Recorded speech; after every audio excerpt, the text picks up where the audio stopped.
Alors, Claire, une question un peu piquante pour toi. Parce que les coachs, aujourd'hui, c'est une profession à la mode. Oui. Et on peut dire qu'il y en a pléthore. Alors, pourquoi est-ce que moi, Corinne, ou ce charmant monsieur qui est derrière la caméra, si nous avons un problème, pourquoi nous te choisirions, toi, plutôt que quelqu'un d'autre? Parce que il y en a. Ouais. Il y en a, c'est pas ce qui manque. Pourquoi irions-nous vers toi spécifiquement? Qu'est-ce que tu nous apporterais que les autres pourraient pas nous apporter? Je vais dire que je l'ai en moi. Je l'ai, le coaching en moi. J'aide les gens et en plus, dans mon coaching, je t'aide à sortir dans ce que tu es. Donc, ce que tu es en train de vivre aujourd'hui, ça sera le passé pour toi quand tu viendras me voir. Par contre, il y a des fois que je vois des coachs, je ne juge pas, mais je vois qu'il y a des coachs qui écoutent seulement. Et on en voit beaucoup sur Internet. Mais derrière, il n'y a pas l'accompagnement bien précis ou personnalisé ou dire que ben voilà, tu es venu me voir, je t'ai reçu parce que je vois des émissions. Il y a rares sont les émissions où à la fin on trouve la solution. Mais il y a des émissions, tu viens, tu fais ton témoignage, tu expliques dans quoi tu es, ce qui ne va pas et tu ressors. Tu n'as pas un conseil direct. Mais derrière, s'il y a un conseil, je n'en sais rien. Ouais. Mais en direct, il n'y a pas de conseil. Mais moi, ce que je vais mettre, c'est qu'en direct aussi, tu as les conseils avec moi. Eh ben, ça, c'est très bien que tu me dis ça parce que j'allais justement te demander, nous avons parlé donc de ce projet et en fait, ce projet, c'est aussi une émission. Oui. C'est une émission que tu vas offrir de manière hebdomadaire. Oui. Quel va être le contenu justement de cette émission? Ben, en fait, toi, tu as un problème que je dis, je ne vais pas dire problème. Situation, tu vis dans une situation catastrophique. Aujourd'hui, on en parle beaucoup. Il y a des choses, celui que tu étais hier n'est pas pareil qu'aujourd'hui. Tu te sens pas bien, tu es dans quelque chose que tu te demandes, mais je vais où là? La dépression, le stress, il y en a. Tu veux te confier et avoir des conseils. C'est cette émission.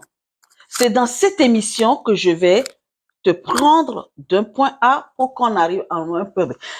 Je sais que en 30 minutes, les choses ne vont pas se régler d'un coup, mais en 30 minutes, j'aurai le temps de t'écouter et de te donner quelques conseils qui vont te rendre bien sur le champ et que tu auras des pratiques à faire pour t'en sortir de ce que tu as. C'est d'où je mets cette émission sur place. À part mes vidéos de coaching et à part mes accompagnements, il y aura cette émission qui va, que je suis en train de mettre sur pied. Donc, en fait, dans chaque émission, tu vas recevoir un invité qui va t'exposer ta problématique. Tu vas l'écouter et tu pourras en direct lui donner des conseils qui pourront servir effectivement aux auditeurs. Effectivement. Toi, peut-être, tu viens me voir. Peut-être ça peut être en présentiel comme en ligne, puisque j'ai une salle Zoom où je travaille en ligne aussi, d'accord? Donc, comme je te l'avais dit tout à l'heure, mes accompagnements se feront en ligne puisque je vais beaucoup bouger et l'émission aussi se fera en ligne, mais ça sera en présentiel pour les Guadeloupéens. C'est quand je serai en Guadeloupe. Et si je ne suis pas en Guadeloupe, ben c'est en ligne avec le monde entier. Maintenant, toi qui peut-être tu es quelque part et tu écoutes, la situation d'une personne peut ressembler à ta situation. Maintenant, les conseils que je vais donner à Monsieur X peut servir à Madame Y. Parce que, je me retrouve. Le problème la situation que le Monsieur X est en train d'exposer là, c'est ce que je suis en train de vivre. Eh bien, à la fin, comme Monsieur X aura des conseils, eh bien, Madame Y va s'en servir. c'est ce que je suis là, c'est ce que j'ai envie de donner au monde entier, en fait. C'est une émission solidaire aussi. Oui. Mais en fait, justement, ces personnes qui vont écouter ton émission, qui vont voir qu'effectivement, tu offres des conseils pertinents, s'ils ont, eux, envie d'être ton invité, soit en direct, en présentiel, soit en ligne, comment est-ce qu'ils font pour te contacter? Parce qu'il y aura un lien dans la D'accord. description de ma chaîne YouTube D'accord. où ces personnes-là vont s'inscrire. Ce lien va être incessamment sous peu. Hein. Je ne vais pas donner la date, mais je dirai ça sur ma chaîne YouTube, que maintenant le lien est là. Les personnes qui veulent que je les reçoive par rapport à leur problématique ou par rapport à leur situation, voilà, le lien est là. Inscrivez-vous, on va se prendre rendez-vous, on va discuter et on mettra l'émission en place. Et quand est-ce que tu comptes commencer cette émission? Ben, on est déjà dedans, hein, presque. Hein. Donc, ça, cette question-là, elle est tellement pertinente puisque je ne m'attendais pas à celle-là. Pour l'instant, je ne peux pas te donner la date. Je vais annoncer cela sur ma chaîne YouTube bientôt. D'accord, ok. Et des personnes qui voudront se faire accompagner, qui voudront aller au-delà de l'émission et se faire accompagner par toi, pareil, et pour te contacter, ce sera par le même biais, par le même lien? Les personnes qui veulent être accompagnées, j'ai mon numéro de téléphone, mon numéro WhatsApp dans la description de ma chaîne, toujours. Ces personnes peuvent me contacter soit par mail, j'ai l'adresse mail aussi, ou soit par WhatsApp. D'accord. Et avec le numéro qui s'affiche dans la description. Ces personnes, pour l'accompagnement, je suis prête. Pour l'accompagnement, quelqu'un m'appelle aujourd'hui, on peut commencer l'accompagnement. On va travailler mais pour l'émission, je ne me prononce pas aujourd'hui, mais pour les accompagnements, je suis prête. Il y a le numéro, ils peuvent me contacter, ils peuvent m'écrire par mail et nous allons nous organiser et faire ce coaching ensemble. D'accord. Nous arrivons presque au terme de cette interview. Toutes ces questions que je t'ai posées ont été inspirées par ma propre curiosité.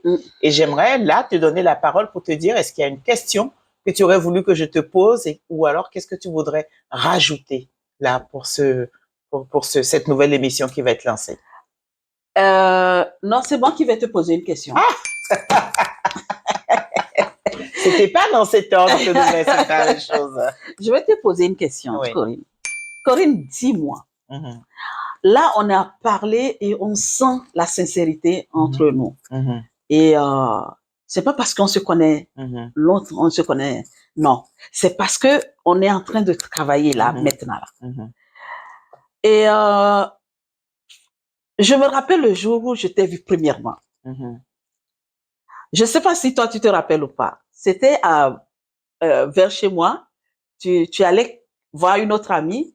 Et vous êtes arrêtés devant notre maison. Ouais. Et ma maman était là et tu nous as fait coucou, ainsi de suite. Bon, voilà. Et après, j'ai travaillé en tant que salarié dans ton entreprise. La question que j'ai envie que tu me dises concrètement, même tu peux prendre toute la journée pour me répondre. Ça prendra, vas-y. Là, qu'est-ce qui t'a inspiré?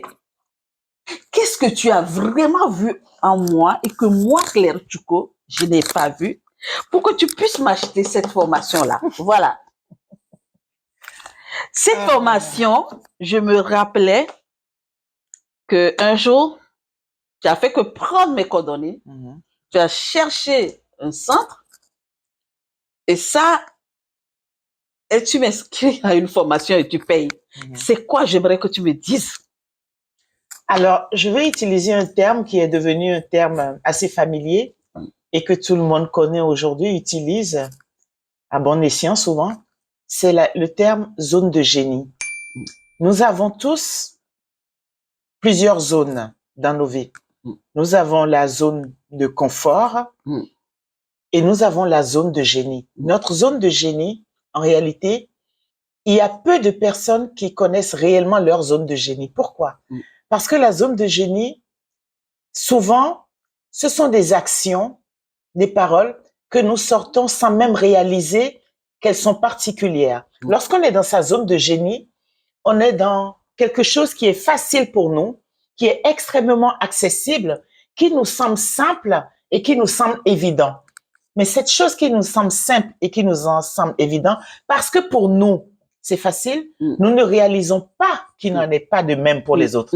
Nous ne réalisons pas que cette chose qui nous est extrêmement facile, comme pour moi l'écriture par exemple, nous ne réalisons pas que pour d'autres, c'est quelque chose d'extrêmement compliqué. La conséquence, c'est que lorsqu'on est dans sa zone de génie, mais on n'en fait pas grand cas, parce qu'on se dit, mais je fais cette chose-là, je la fais facilement, ce n'est même pas une question.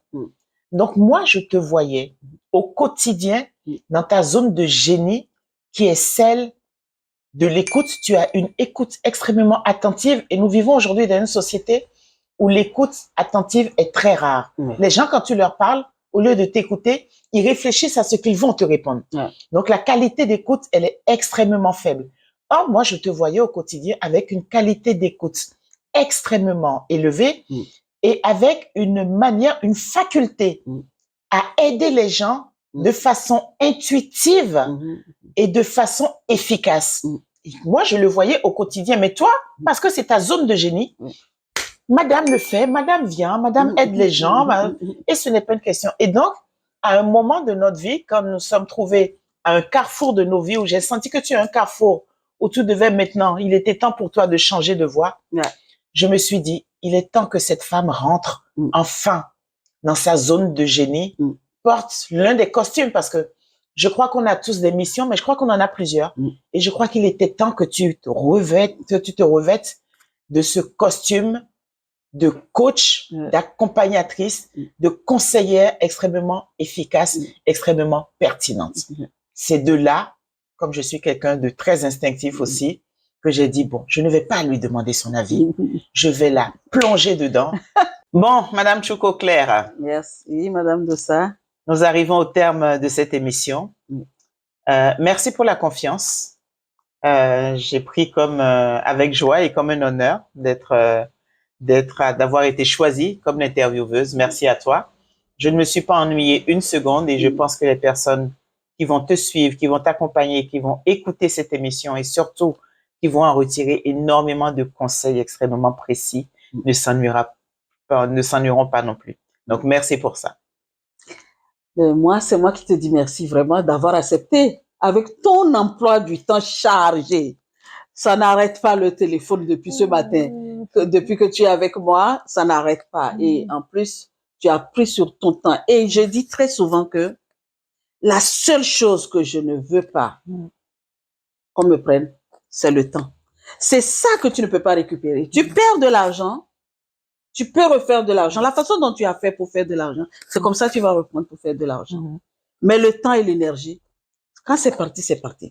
Et que personne, la seule chose, les deux trucs là, il faut pas. Mais toi, tu me les as donnés gratuitement. Et je te dis merci. Avec merci plaisir. du fond du cœur. Vraiment, tu es une... je ne sais pas. Une sœur. Une grande sœur. Non, comme je te disais à l'époque, que je ne sais pas si c'est... Qu'est-ce qui s'est passé? Tu es vraiment la grande sœur que je n'ai pas eue. Et que je te l'ai toujours dit quand on était au travail. Et je dis, mais vraiment, je ne sais pas si c'est ma mère ou c'est ton papa ou c'est qui a fait qui n'a pas fait quoi. Et que, ben, aujourd'hui, voilà, qu'on essaie de retrouver en tant que de sœur. Tu te rappelles un jour, on t'a vu, on m'avait dit, il y a un frère qui disait, mais voilà, évidemment, on peut pas voir tel sans voir l'autre. On a rigolé ce jour-là. Donc, vraiment, je te dis merci. Merci de m'avoir aidé parce que j'appelle ça de l'aide et du soutien. C'est pas aujourd'hui. Dire que tu as fait ça derrière mon dos parce que tu as vu ça en moi, c'est que quand quelqu'un te fait ça, c'est que cette personne veut te propulser. Et moi, je fais partie de ces petits enfants que tu aides là. Tu vois les enfants que tu es en train d'aider là. Elle a une association qui s'appelle Vignale. Et elle aide beaucoup d'enfants au Bénin aujourd'hui. Elle a pris, il y a longtemps qu'elle m'a toujours dit, elle veut vraiment aider les enfants qui veulent réussir. Et c'est ce qu'elle a fait. Et moi, j'étais la première. Moi, je vais dire j'étais la première. À part ses enfants, hein. j'étais la première parmi ces enfants-là. Dire que elle est partie acheter une formation pour moi, payer derrière moi, dans mon dos, parce qu'elle a vu quelque chose en moi. Vraiment, je lui dis merci. Merci beaucoup. Merci à toi. Nous sommes là pour nous aider, nous soutenir. Et voilà. Quant au temps que je t'ai offert, tu sais, l'expression « je n'ai pas le temps », ce n'est pas vrai. On devrait plutôt dire « je ne prends pas le temps d'eux ». Et c'était normal pour moi de prendre ce temps-là pour toi aujourd'hui. Merci beaucoup. Bravo, je t'encourage. Merci. Et c'est parti. Merci. Ça va être magnifique. Merci. Et ben, la prochaine fois, on aura aussi une émission avec Madame Dossa. Ben, ça sera d'autres sujets. Pas me poser ces questions, mais on aura une émission. Et si vous avez vraiment besoin de savoir ce qu'elle fait et que vous voulez. Et puis elle est auteure. Ah là, j'ai oublié cette partie. Elle est auteure. Elle n'était pas là pour moi aujourd'hui. Ouais, elle est auteure. Elle a écrit des livres. Et si vous voulez vraiment quelque chose en savoir par rapport à l'association, c'est une très belle œuvre. Vous pouvez m'écrire dans les commentaires et moi, je vous enverrai vers elle. Merci et à très bientôt. Merci à tous. À bientôt.